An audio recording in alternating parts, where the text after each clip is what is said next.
Hello, my name is Carl Wierks. I'm a board-certified, fellowship-trained orthopedic surgeon practicing at West Michigan Orthopedics in Grand Rapids, Michigan. This is a brief video describing gluteus tears of the hip. The gluteus tendons insert on the bony bump on the side of the hip called the greater trochanter. There are three gluteus muscles and tendons: the maximus, the medius, and the minimus. The most commonly torn of these is the gluteus medius.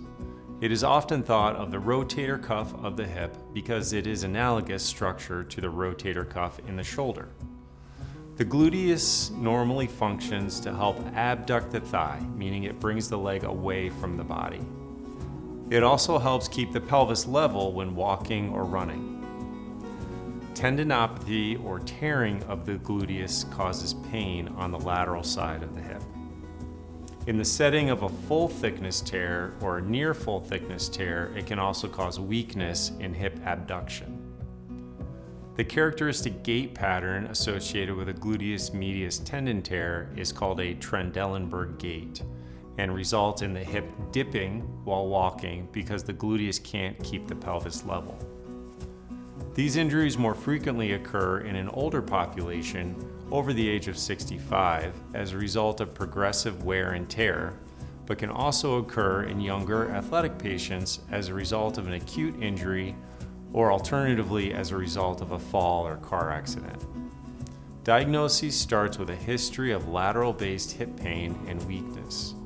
A physical exam shows tenderness over the greater trochanter, which is the bony bump on the side of the hip, and often weakness with or without pain with resisted hip abduction.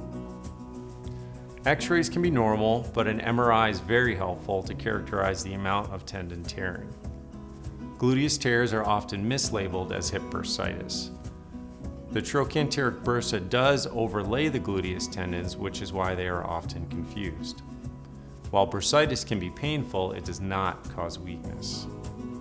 Treatment of gluteus tears starts with rest from painful activities, physical therapy, and anti-inflammatory medications.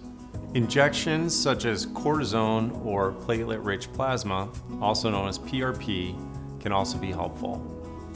Finally, surgical repair can be performed in cases of full thickness or high-grade partial thickness tears. Surgical repair can be performed either through an open or an arthroscopic approach and is generally reproducible in getting the tears to heal.